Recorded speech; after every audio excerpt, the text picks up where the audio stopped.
there storytellers, welcome back to my channel. Today's video is going to be one that is very popular here on BookTube, but this is the first year that I've actually read enough books to do it. And that is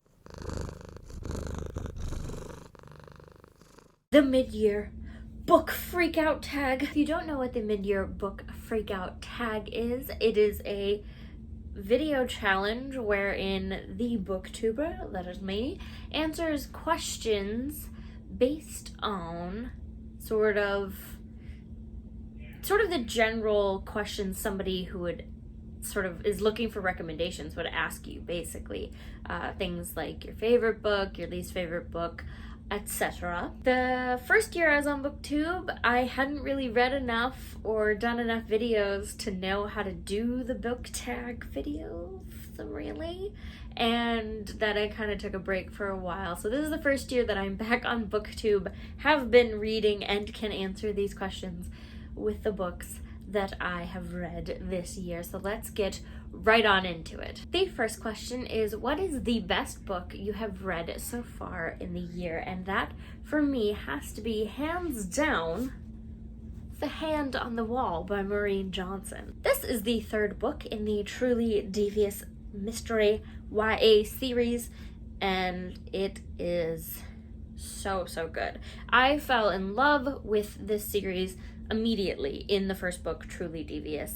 It follows a girl named Stevie going to boarding school at the illustrious Ellingham Academy, which is a sort of very non-traditional school where students are encouraged to pursue their passion. Whatever you're most interested in is what you study at Ellingham. And for Stevie, that is true crime. She gets into this school under the sort of promise that her big project for study will be solving the case of the Ellingham kidnapping, murder of the school's founder's wife and daughter. In addition to Stevie studying a crime that has already happened, there are current crimes happening, and she is determined to prove that not only are they connected, but she can solve both.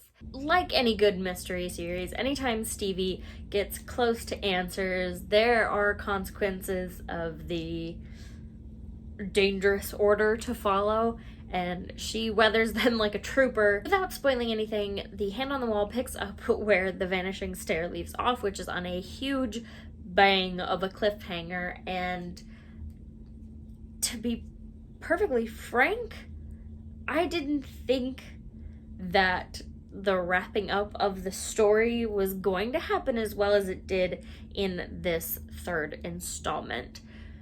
Definitely some answers were given along the way, because if you get nothing as you're reading, you tend not to want to keep reading mysteries, but there were some questions that really could have been sort of ignored in the long term. You didn't necessarily need it to wrap up the story, but they were wrapped up in this one. And anyway, I highly recommend it to anyone who likes mysteries. It's not necessarily the most complex, but there is a dual timeline story, so you get to read Stevie's timeline as she is investigating the Ellingham case and dealing with new Ellingham Academy drama.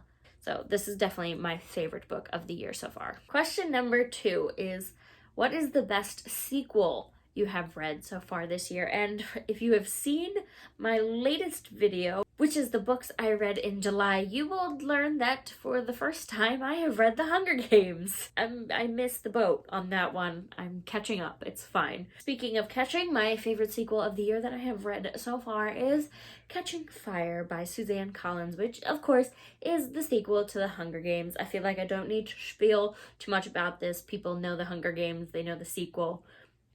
It is one of those instances where I can't quite put my finger on why, but something about Catching Fire just hits a little differently than The Hunger Games or Mockingjay. They're all really good, but for some reason this one's the best, and I'm sure somebody who's thought about it a little bit longer than I have had time to could put their finger on why, but Catching Fire is definitely the best sequel I have read so far this year. Question number 3 is a new release that you haven't read yet but want to. And for that, I am going to say A Song Below Water by Bethany C. Morrow.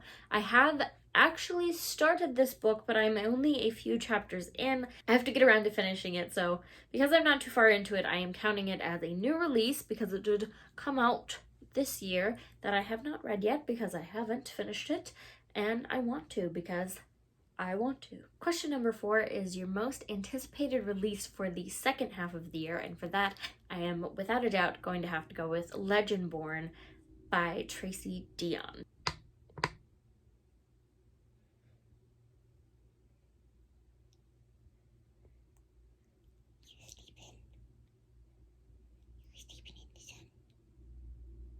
Legendborn follows 16-year-old Bree Matthews after the death of her mother, where she goes away to, I believe, a boarding school and gets inducted into a society of Legendborn, aka sort of modern day King Arthurs who fight monsters, and the society also has people who are Merlins, who I believe assist the Legendborn in fighting the monsters. I don't know too much about it, but I didn't have to. I absolutely love King Arthur and Arthurian legend. I have a shelf right behind me of different classic versions of the stories and modern adaptations. You pretty much have to just say King Arthur and I'm there. I thought that Legendborn sounded like a really cool version of it. I've never seen it done where sort of there's more than one King Arthur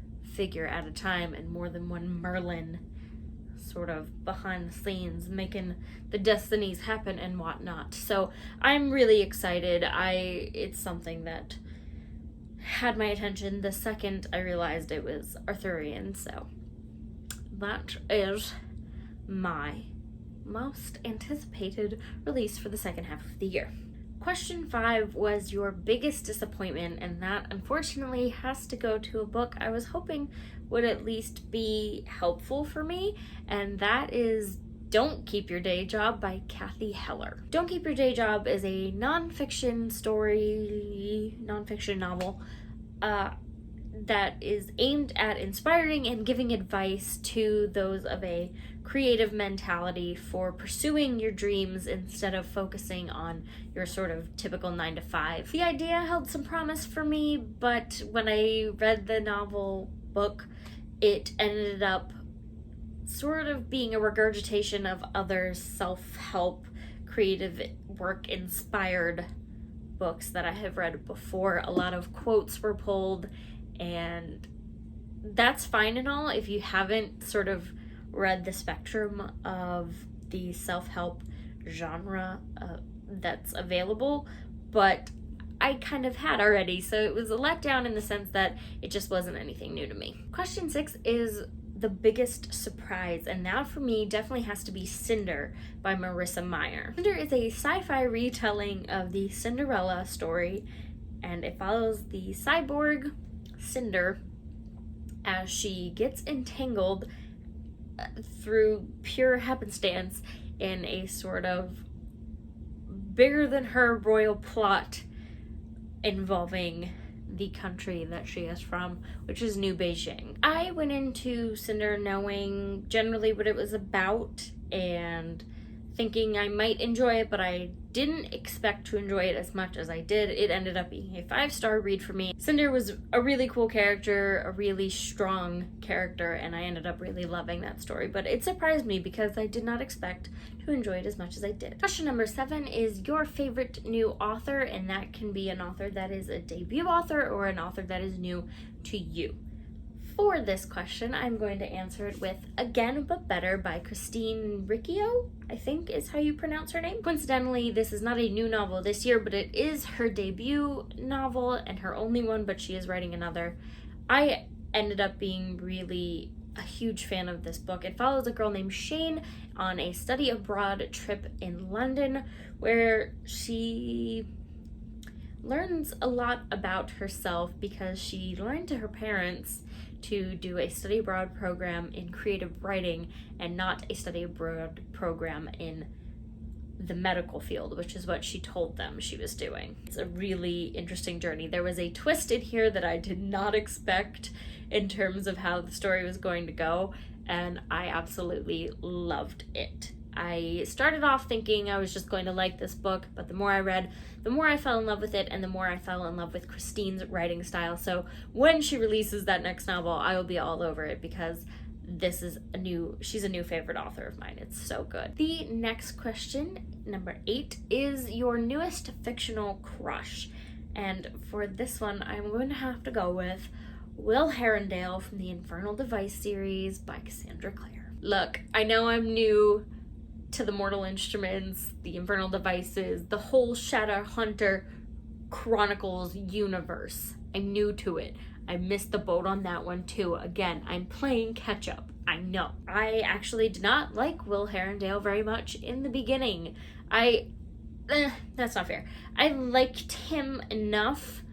I didn't hate him or anything, but he was definitely not my favorite sort of romantic interest for our main character, Tessa Gray. I actually liked Jem Carstairs a lot more. But Jem sort of makes a decision at one point, and I'm sure you all know what it is because you've probably read this before. He sort of regressed a little bit in character briefly, and Will Herondale really had a chance to shine, especially once he stopped thinking he was a curse to everybody. I really like Will Herondale. He's a tortured soul. He's a misguided young youth who really wants to protect people and really does care about them, but doesn't know how to show it because he believes that if he does, he's a curse on them. So you can't fault him entirely, but you can because he makes it really hard to like him sometimes. But in the end, he won my heart. Scoundrel. Following that, question number 9 is your newest favorite character, and I was thinking about it. I can't really say that I have one. Even though I liked a lot of the characters in the books that I have read so far, none of them have really stood out to me just yet, so I don't have a new favorite character. Question number 10 is a book that made you cry, and for that, I'm going to have to give it up to Cassandra Clare again. Clockwork Princess, the last book in the Infernal Devices series, hurt my heart. Like, I was sitting there building a bookshelf, listening to it, right? And my boyfriend walks in, and there's tears coming down my face because she's ripping my heart out. Especially with the Jem and the Will and the Tessa, the whole unit. They're so interconnected, and they feel so strongly for each other as a group that when the things are happening to them, it's just hard to take. Clockwork Princess ripped my heart out and stomped on it and made me cry. Following question 10 with question 11 is the exact opposite direction, which is a book that made you happy. To answer this question, I'm going to have to go with Eliza and Her Monsters by Francesca Zappia. This follows our main character, Eliza, and she is a huge online comic storyteller. I mean, huge. People write fan fictions of her comics. And Eliza encounters, unbeknownst to her at first, her biggest fan fiction writer, to the point where he almost has a following as big as hers. Eliza and Wallace are sort of disaster humans. They definitely have a ton of issues to work out in the real world, real time, but online, they are confident, they're creative, they're witty, and when they get to know each other and get to discover both the truths of themselves as their sort of online personas and the truth of themselves in real life, both with each other and apart, it is a really heartwarming journey, and I must say, it's a really cute read. I picked it up because it's recommended when you search sort of books that are like Fangirl by Rainbow Rowell, which I absolutely loved. Gotta say, I came to love this one almost as much. It's really cute. It just made me happy. Question 12 is the most beautiful book you have bought or received this year.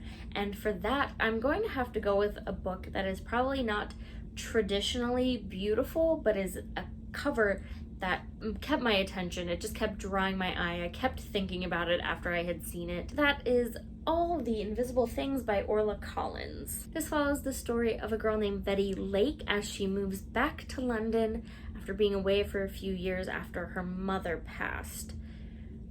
She is sort of looking to really be truthful to herself for the first time, be truthful to who she is and just live her most authentic life.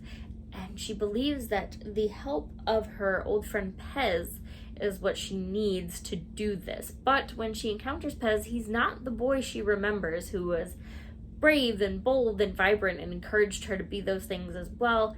He clearly has changed, and it seems guarded, especially to her. So she's learning that she might not be the only one who has some secrets. This is a UK edition. I don't believe the US cover looks like this. I think it has an entirely different design, but this is the cover I saw first and fell in love with. It's just a beautiful display of rainbow pride, happiness, and I couldn't stop thinking about it. It was so sunshiny and bright that I couldn't stop thinking about it, so I had to pick it up. Last but not least is question 13. What books do you need to read by the end of this year? There are a few. I have mentioned A Song Below Water and Chain of Gold as ones I have started and not yet finished, so I definitely need to get to those. First up is King of Fools by Amanda Foody. It is the second book in the Shadow Games series, and I've read Ace of Shades, really enjoyed it, and hadn't gotten around to this one, but the third installment, Queen of Volts, is coming out later this year, and if I'm going to read that one, I have to read this one first, so I definitely need to get to this. Next is The Ballad of Songbirds and Snakes by Suzanne Collins. Like I have mentioned in a previous video, this follows a young President Snow. I also want to get to Six of Crows by Leigh Bardugo this year. 6 dangerous outcasts, 1 impossible heist. Come on, that sounds so good. But I'm procrastinating on it, and I don't know why, but I'm hoping to stop doing that by the end of this year. Obviously, my most anticipated release for later in this year is Legendborn, like I said, so I definitely need to get to that one as well. But another new release that I definitely want to get to by the end of this year is The Invisible Life of Addie LaRue by V.E. Schwab. This follows a character named Addie, who I believe makes a deal to become immortal. Eventually, her soul goes to the demon whenever she decides she's done being immortal. I think the caveat to her being immortal is that people don't remember her after they meet her until where we pick up in the story where one person does. It sounds fantastic. It sounds like a must read, so I really hope that I do get to that by the end of this year at the very least. Okay, that is it for my mid-year book freakout tag. How do you think I did? Kind of exciting to have books that I've actually read to do this tag on. I wanted to be part of it. I know we're a little bit past mid-year at this point, seeing as we're in August, but heck, I thought I'd do it anyway. All of the questions and the original creators of this tag's videos, they're down below in the description if you want to take a closer look at them, or if you want to let me know your answers to any of those questions, go ahead and do that down in the comments below. If you enjoyed this video, let me know by leaving a like down below as well.